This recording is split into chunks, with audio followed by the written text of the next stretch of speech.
Hi guys! Welcome back again to my channel at for today's video nga ay may nakita na naman akong bagong ads habang nag-i-scroll ako online at nagpapaloan daw sila ng 10,000 pesos up to 50,000 pesos. At meron tong loan terms na 3 months up to 12 months. Pag nag-loan ka ng 5,000 pesos, ang babayaran mo lang is 5,200 pesos. So yung 200 pesos lang yung pinakatubo, mukhang maganda dahil 3 months babayaran. Tapos 200 pesos lang, pero ito ay too good to be true. Kaya ayun, simulan na natin ang pagre-review.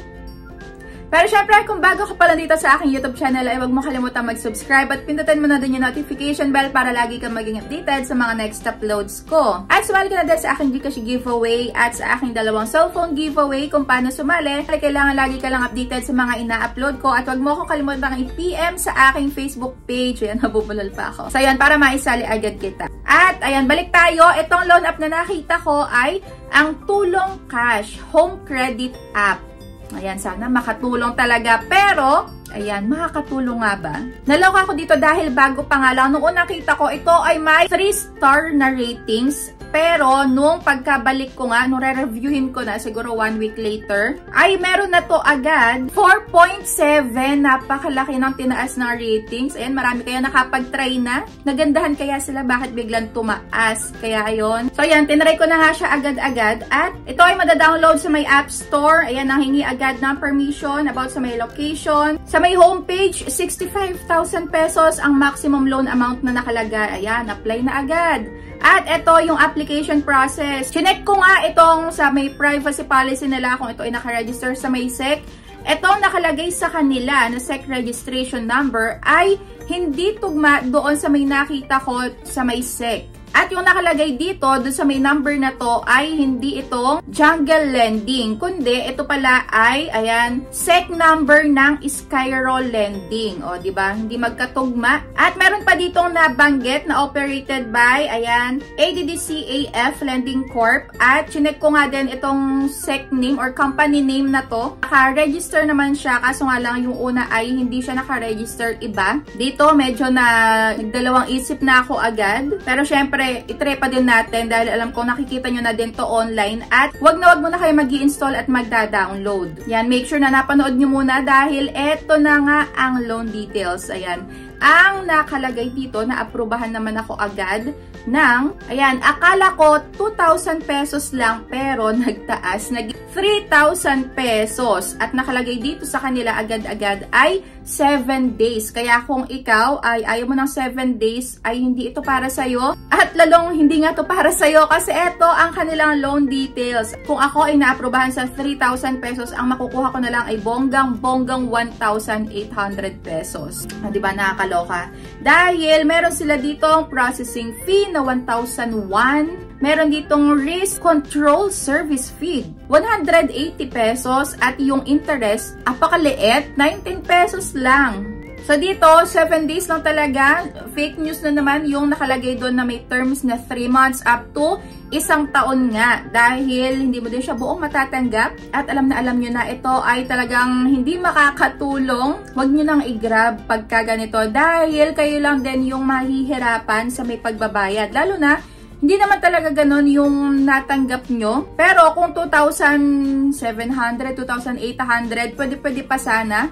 Kaso nga lang ito, napakalayo, ang laki ng kaltas. Sa 3,018 lang yung matatanggap. So dito, yung pagbabayad ay isahang bayaran lang. Hindi siya nahati sa dalawan. Magbabayad ka ng pangalawang bayad na 20 pesos.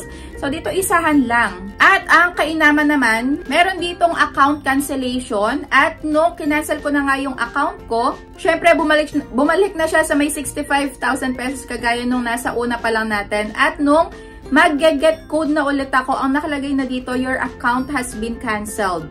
Diba? So, sana lang na-cancel talaga, na wala na yung information na nilagay natin. At i-check nga natin itong 4.7 na ratings. Dito, naloka ako dahil isa lang yung nakita ko. At ang nakalagay pa, I will change if approved. So, dito, hoping pa lang itong tao na to. Kaso nga lang, nakita na niya kung magkano yung makakaltas, ay ipinagpatuloy pa din.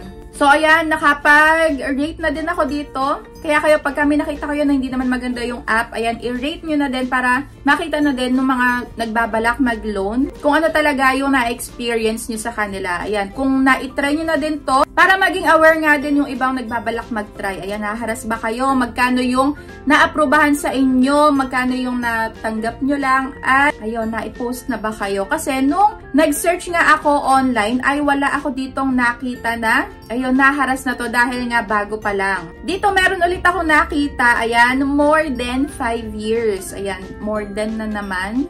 Kaya kayo pag may bago kayong nakita, nag-install kayo at nakita niyo yung more than, huwag niyo na ipagpatuloy. Dahil, ayan, 7 days lang yan panigurado. At kung doon sa may profession nakalagay ay student, ko kayo ay student, unemployed, housewife, ay kailangan nyo pa din sagutan yung work experience, monthly income, ayan, salary type, at marami pang iba. So, ayan, hindi excuse ang pagiging student, unemployed, housewife. Kailangan meron pa din kayong ilagay dito. Kaya, no talaga dito. At hindi sila dito mabusisi sa may face recognition. Pero dito sa may ID, kailangan ay hindi blurred. At yung tanging na-search ko nga lang ay ang bilis daw nitong mag-reject. Ayan, ipagpasalamat mo na lang na na-reject ka kaysa bayaran mo yung napakalaking, ayan, amount pero hindi mo naman buong natanggap. So, that's it for today's video. Kung meron pa kayong bagong app na nakita online, ayan, i-comment nyo na din dyan sa may comment section para ma-review ko sa inyo. At wag muna kayong maglalagay ng mga personal information nyo. Wag muna kayong magpo-provide ng kahit na anong ID hanggang hindi nyo nalalaman kung legit nga ba or hindi yung isang loan app na itatry nyo. Kaya tamang-tama,